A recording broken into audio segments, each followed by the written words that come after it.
La educación es sistémica y el aprendizaje es orgánico. La educación se mide y se evalúa. El aprendizaje se construye y se utiliza. Esta frase no es mía, pero es maravillosa y os voy a dejar el link al texto entero. ¿Por qué la comparto con vosotros? Porque tiene muchísimo que ver con la conducta alimentaria y es una reflexión que deberíamos hacer todos, sobre todo cuando estamos en ese proceso de intentar mejorar nuestra relación con la comida. ¿Para qué? Para entendernos en vez de juzgarnos y saber por dónde podemos meter mano realmente. O sea, ¿qué puedo hacer yo para mejorar mi conducta alimentaria? Para no perder mi energía, ¿no? Y quedarme pues enrocado, como pasa muchas veces, en intentar cambiar algo que no depende realmente de mi control o que es difícil cambiarlo con la estrategia que yo estoy siguiendo en este momento. Y por supuestísimo que os voy a poner ejemplos para que se entienda esto muy clarito.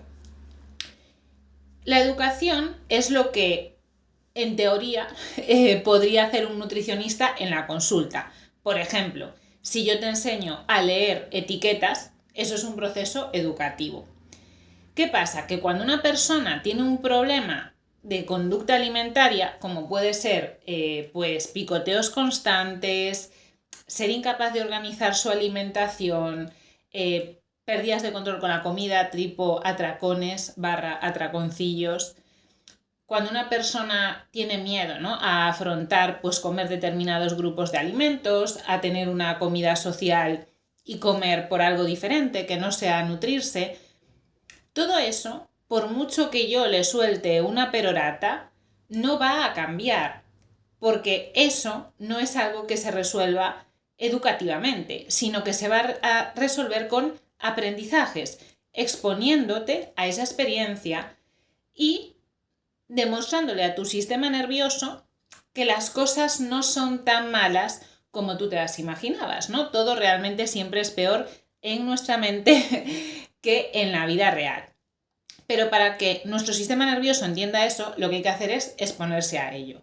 Sobre todo las partes de nuestro sistema nervioso de las que depende esa conducta alimentaria. Es decir, cuando a ti te da miedo engordar por comer un alimento concreto, aunque incluso tú racionalmente no le veas mucho sentido, ¿no? Y digas, bueno, pues porque yo realmente un día a la semana vaya a comer fuera y me quiera tomar el postre y un trozo de pan, no voy a engordar hasta el infinito. Porque yo hoy me quiera ir a desayunar un croissant con una amiga, automáticamente no quiere decir que lo vaya a hacer todos los días y que vaya a dejar de adorar mi porridge mañanero, ¿no? Racionalmente lo sé, pero ahí hay un miedo que está en otra parte de mi sistema nervioso central. Entonces yo no puedo intentar cambiar las partes más primitivas de mi sistema nervioso con lenguaje, con educación. Por mucho que yo lea y yo escuche, si yo no me expongo a esas experiencias, nunca va a cambiar cómo yo me siento respecto a eso. Y en todas estas cosas importa más lo que tú sientas respecto a eso que lo que tú pienses, porque lo que tú hagas viene de lo que tú sientes y no de lo que piensas respecto a eso. Yo puedo pensar que volar en avión es seguro porque he leído estadísticas que dicen que es mucho más probable que tenga un accidente en coche que en avión, pero puedo también subirme al avión y empezar a sudar frío, ¿vale? Y pasarlo realmente mal porque tengo miedo. Y es algo que yo siento, no es algo que racionalmente le vea un sentido. Y muchas veces nos enfadamos con nosotros mismos por eso. Es como, si yo ya lo sé, ¿por qué lo sigo haciendo? Pues por eso, porque son partes del sistema nervioso diferentes, que necesitan abordajes diferentes. Y ahí está el kit de la cuestión, ¿no?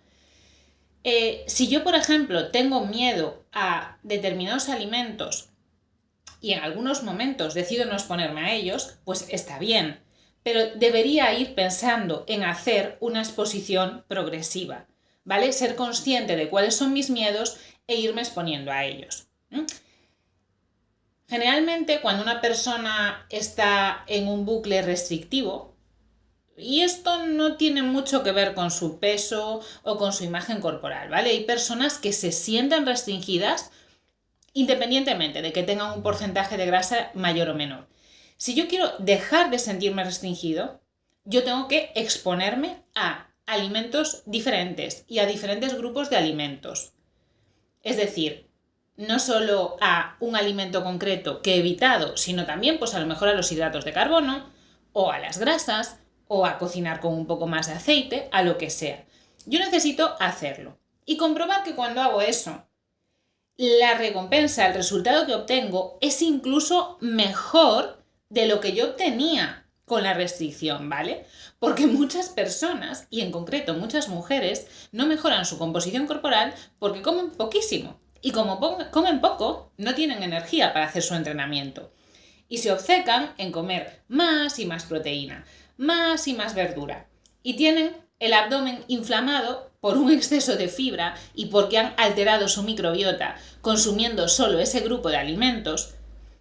Y cuando empiezan a comer en condiciones, lo que va a pasar es que pueden hacer un entrenamiento en condiciones y su mejora de la composición corporal va a ser relativamente pronta. Pero para eso hay que ser valiente y atreverse a hacer esos pequeños cambios que por supuesto entiendo que tengan que ser de forma progresiva.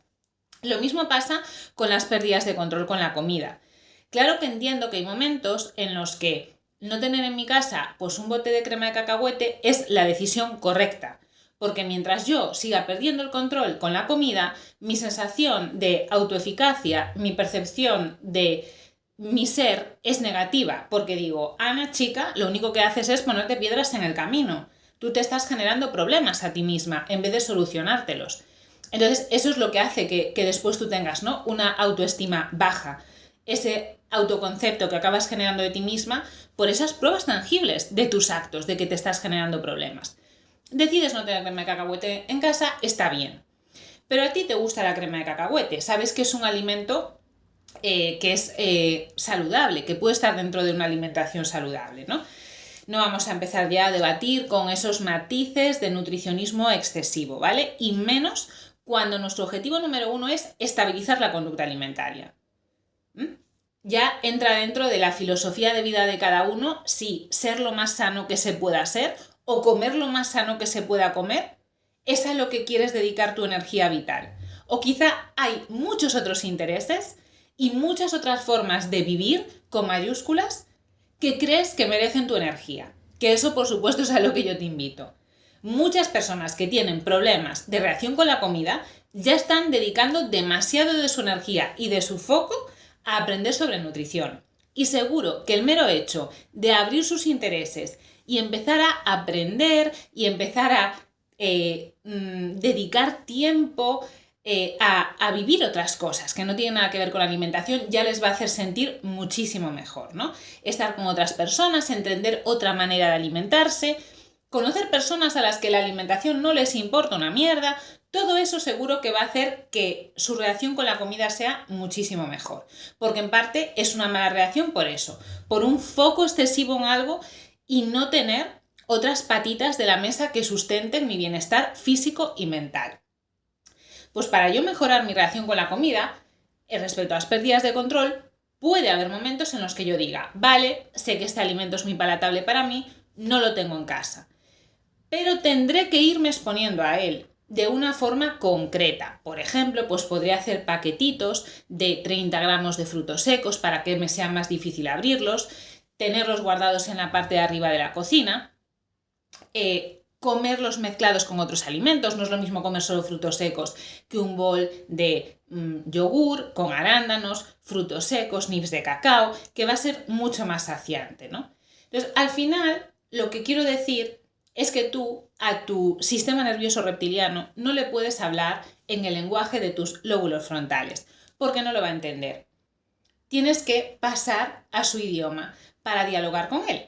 Y eso se hace viviendo, se hace con experiencias, no se hace leyendo y escuchando a otras personas. Por eso el aprendizaje depende de tu implicación. Tienes que mancharte, tienes que vivir esa experiencia para llegar a tener la vida que tú quieres tener.